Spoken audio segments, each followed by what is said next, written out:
अस्सलाम वालेकुम, बिस्मिल्लाहिर्रहमानिर्रहीम। डार एजुकेशन के पीएचपी वीडियो ट्यूटोरियल में खुशामदीद। आज हम जो डिस्कशन करने जा रहे हैं वो है बेसिकली कि आपने किस तरह से प्लेटफॉर्म और आइडेंटिफाई ब्राउज़र्स करने।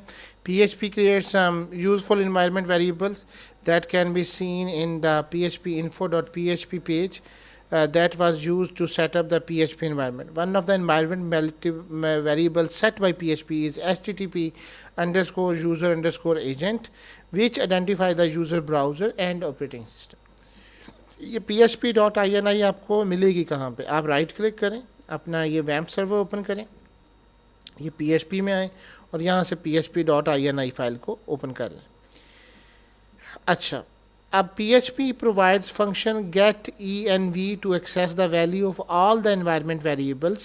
The information contained in the http underscore user underscore agent environment variable can be used to create dynamic content appropriate to the like this. Following example demonstrate how you can identify a client browser and operating system. आप इससे ये मालूम कर सकते हैं कि ये आप किस तरीके से आप उसकी वैल्यूज़ को डिस्प्ले कर सकते हैं। अब सबसे पहले आए, एक फंक्शन है जी get browser, U underscore agent $sign underscore server http user agent data db name platform and version is equal to this get the platform.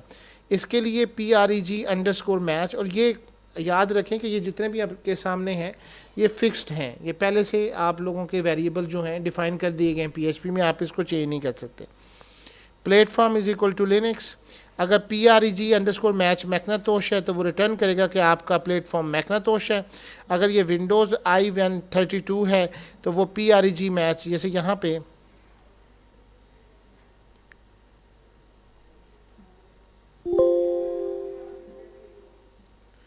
Variable का नाम है http अंडरस्कोर यूज़र,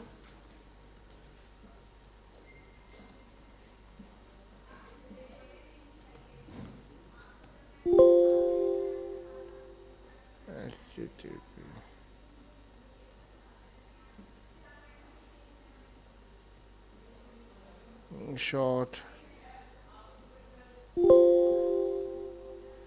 नेम है। अच्छा, इसी तरह से मैकनातोश है, इस तरह से एप्पल सफारी है तो वो आपका ब्राउज़र मालूम करेगा preg अंडरस्कोर मैच, और उसमें फिर अगर आपकी बैकस्लैश है तो यूज़र एजेंट, इनसे आर्गूमेंट से आपका पता चल जाएगा, और यूबी से हम इसको ब्राउज़र रख रहे हैं। इस तरह से आपके पास जितने भी वर्जन्स हैं वो आपके नॉन वर्जन्स इसके अंदर यूबी एंड अदर उसकी वैल्यूज़ को ज्वाइन करके आपके पास preg मैच और आपकी की तमाम इंफॉर्मेशन और इसके ब्राउज़र जो हैं वो इसमें से गेट हो जाएंगे। बेसिकली तो ये एक सिर्फ आपको समझाना था कि आपके ब्राउज़र्स कैसे हैं। अगर आप इस प्रोग्राम को कॉपी करके हम इसको चला लेते हैं, क्योंकि ये थोड़ा सा लेंथी टाइम है।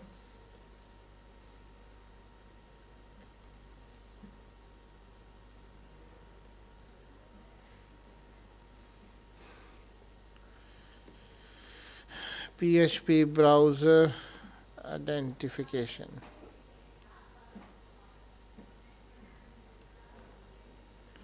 अब इसको लाइव करें तो आप देखें कि your browser Apple Safari on Windows reports Mozilla Dreamweaver के अंदर ये आ रहा है, पूरा आपके पास इंफॉर्मेशन है। और अभी हम इसको ब्राउज़र फायरफॉक्स करते हैं, प्रीव्यू इन फायरफॉक्स,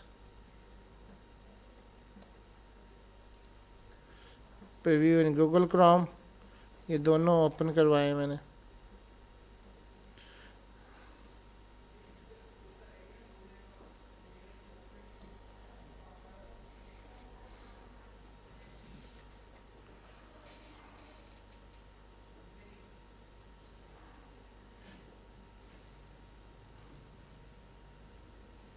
ये देखें योर ब्राउज़र मोज़रेला फायरफॉक्स, उसने आपके इंफॉर्मेशन जो है वो क्लाइंट साइड से वो सारी की सारी रिट्राइव कर ली, उसका वर्जन भी बता दिया और तमाम इंफॉर्मेशन जो है वो भी उसके साथ इंफॉर्मेशन जो है वो स्टोर करवा दी। इस तरह से ये देखें गूगल क्रोम आ गया और उसका पॉइंट्स वर्जन भी आ गए। तो एक ही फ़ाइल आपके तमाम जितने भी आपके वेब सर्वर्स हैं उसको आइडेंटिफाइड कर लेती है। यही कल को चीज़ जब आप गूगल एनालिटिक्स करते हैं, जब आप कोई वेबसाइट बनाते हैं तो वो उसको यहाँ से आइडेंटिफाई कर लेते हैं कि आपका कौन सा ब्राउज़र है। अगर मैं आपसे गूगल एनालिटिक्स के हवाले से बात करूँ,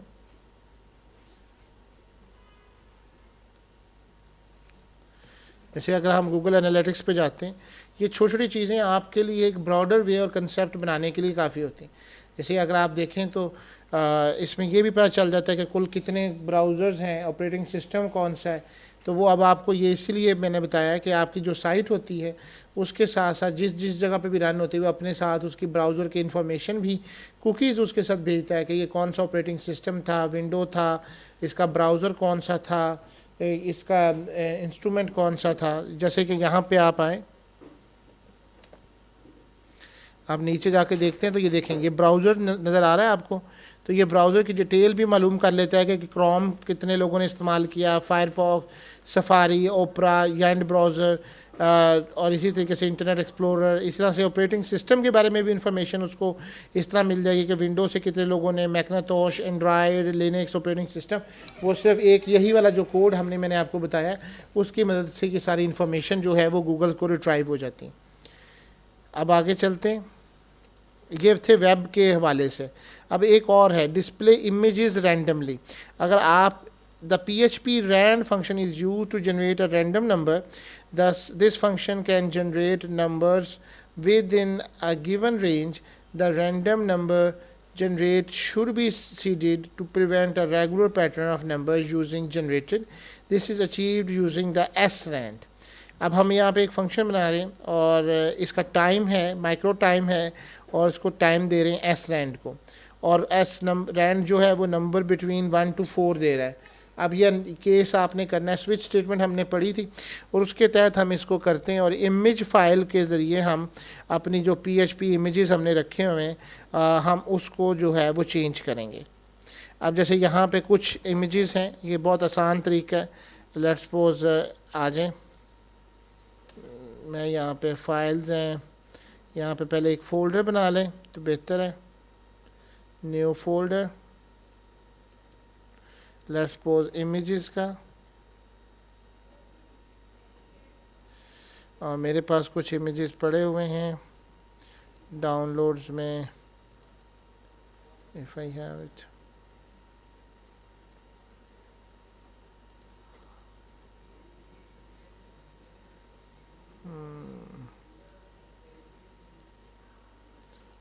Let's suppose I have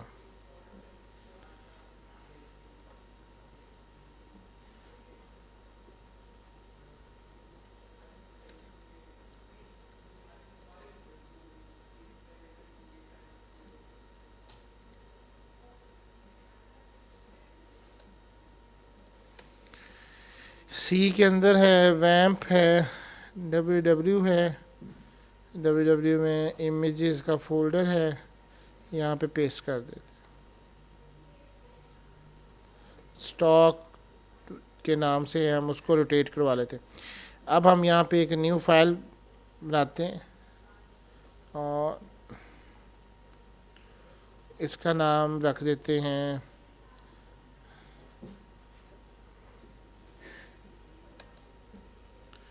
जैसे ये है इसका रैंड फंक्शन HTML बॉडी,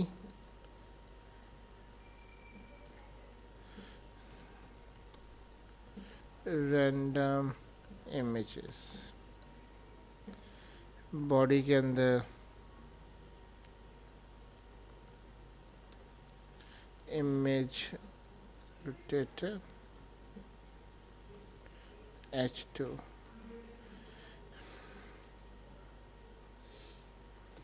अब हमने यहाँ पे क्या लगाना है, srand PHP लगाएं,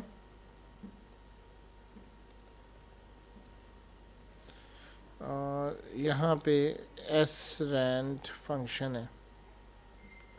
इस srand में इंटीजर और फिर इसकी स्पीड देनी है जिस तरह कि यहाँ पे दे रहे हैं। माइक्रो टाइम है, मल्टीप्लाई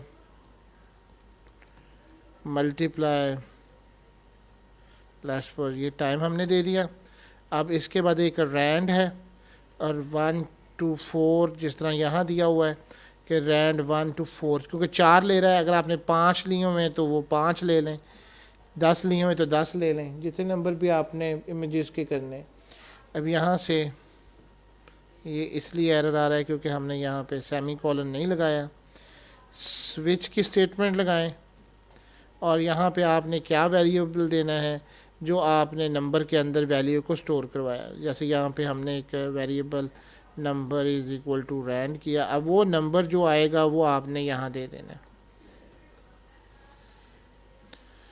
सबसे पहला केस करें, केस 1। अब यहाँ पे आपने इको करना है, और इको के लिए आपके पास यहाँ पे ये जो लाइन आप लिखी हुई है केस 1 इमेज फाइल के लिए, वो हम दे रहे हैं।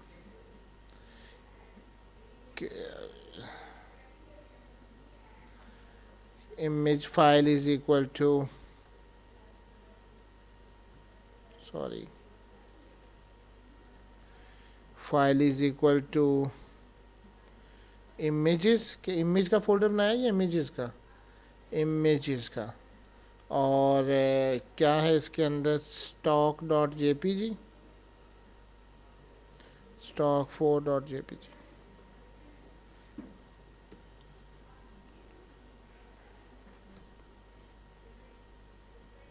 क्योंकि ये इसके अंदर नहीं है इसलिए हम इसका पाथ सही दे दें।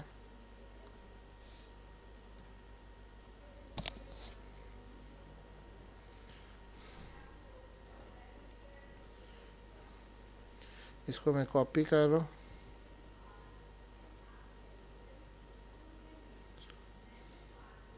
पहला केस, दूसरा केस, तीसरा केस और चौथा case. 4 values stock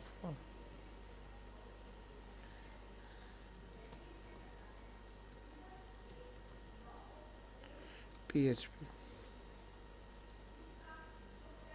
stock 2 did use of undefined constant micro time notice है, और images stock 2 dot jpg।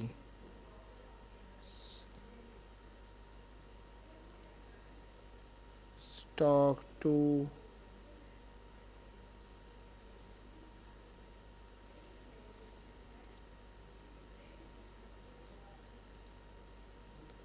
online 12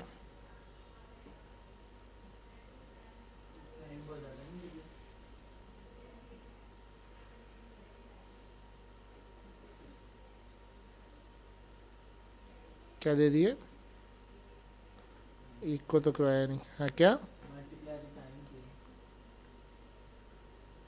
नहीं वो तो इसके बाद ये फाइल रहती थी random image, image source is equal to file.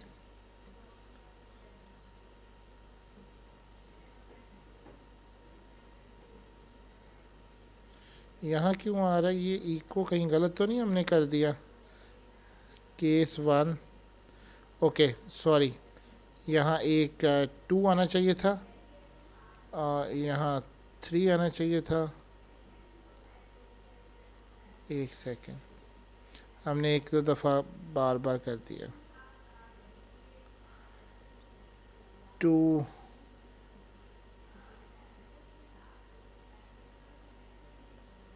3 and 4 चलें अब चलाते हैं, अब ठीक है। नहीं, रैंडम इमेज, ये इसको प्रिंट कर रहा है इमेजेस को ऑनलाइन दैट पे।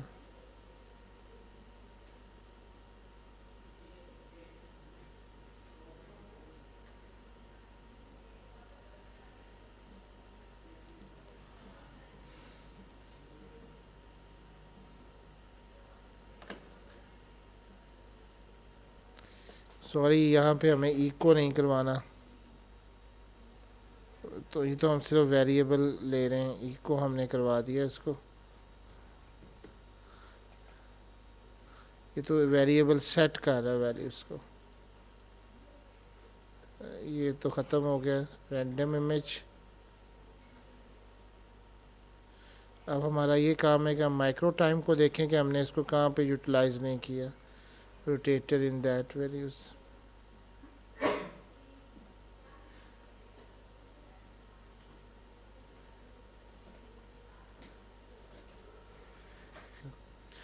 यहाँ पे सॉरी फंक्शन था तो हमने ये ब्रैकेट्स लगाना भूल गए थे। अब आपका जब भी लगाएंगे हर दफ़ा नया इमेज आएगा। जब भी वो रोटेट होगा हर दफ़ा एक नया इमेज जो है वो आपके स्क्रीन के ऊपर आएगा।